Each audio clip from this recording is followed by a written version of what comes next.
నిన్న వైజాగ్ లో ఒక ఆడపిల్లని ప్రేమోన్మాది అత్యంత కిరాతకంగా చంపడం చూసి ప్రజలందరూ కూడా దిగ్భ్రాంతికి గురయ్యారు. ఈ రోజు ఇంటర్ పూర్తి చేసుకున్న వరలక్ష్మి అనే అమ్మాయిని సాయి వెంకట్ ప్రేమ పేరుతో వేధించి ఆ తర్వాత ఆ అమ్మాయిని అత్యంత కిరాతకంగా చంపడం అనేది ఎవరూ కూడా జీర్ణించుకోలేకపోతున్నారు. ఎందుకంటే ఈ రోజు ఉద్యోగాలకు వెళ్లే మహిళలు గాని లేదా కాలేజ్ కి వెళ్లే ఆడపిల్లలు గాని స్కూల్ కి వెళ్లే ఆడపిల్లలు గాని దిశ పోలీస్ స్టేషన్స్ దిశ యాప్స్ కూడా వాడుకోవాలన్న చైతన్యవంతులు అవ్వాలి.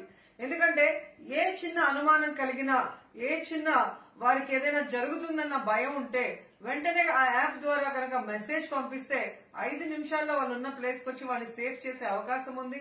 అలాగే ఏదైనా అనుమానితుడు వాళ్ళని వేధిస్తూ ఉంటే పోలీస్ స్టేషన్ లో కనుక కంప్లైంట్ చేస్తుంటే ఈ రోజు ఈ పరిస్థితి వరలక్ష్మికి వచ్చి ఉండేది కాదు.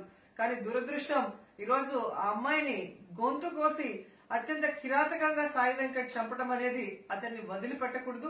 ఈ రోజు రాష్ట్ర ప్రభుత్వం వెంటనే మరి స్పందించి సాయి వెంకట్ ని అదుపులో తీసుకోవడం జరిగింది. అలాగే జగన్మోహన్ రెడ్డి గారు బాధితురాలి కుటుంబాన్ని ఓదార్చి వారికి ఆర్థిక సాయంగా 10 లక్షలు కూడా ప్రకటించడం జరిగింది. ఇలాంటివి మళ్లీ పునరావృతం కాకుండా ఇది ఎలా జరిగింది ఎందుకు జరిగింది అన్న దాని మీద చీఫ్ సెక్రటరీ అలాగే డీజీపీ అలాగే ఇంటెలిజెన్స్ చీఫ్ తో మరి డిస్కషన్ కూడా జరగడం మనం అందరం కూడా చూసాం. అలాగే ఈ దిశ పోలీస్ స్టేషన్ లో ఉన్న అధికారులందరికీ కూడా అప్రమత్తం చేసి భవిష్యత్తులో మళ్లీ ఇలాంటివి జరగకూడదని మరి జగన్మోహన్ రెడ్డి గారు గట్టిగా హెచ్చరించడం జరిగింది.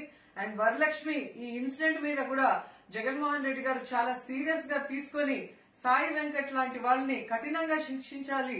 సో ఇలాంటి నిందితులు తప్పించుకోకూడదు, ఇంకో నిందితుడు ఇలాంటి తప్పు చేయకూడదు అన్న విధంగా అధికారులను ఆదేశించడం జరిగింది. న్యాయస్థానం కూడా సాయి వెంకట్ కి చాలా కఠినమైన శిక్ష వేసి నిందితుల్లో ఒక భయాన్ని తీసుకొచ్చి ఇలాంటివి మళ్లీ పునరావృతం కాకుండా చేస్తారని మనస్ఫూర్తిగా నమ్ముతూ ఆ కుటుంబానికి నా ప్రగాఢ సానుభూతిని తెలియజేస్తున్నాను.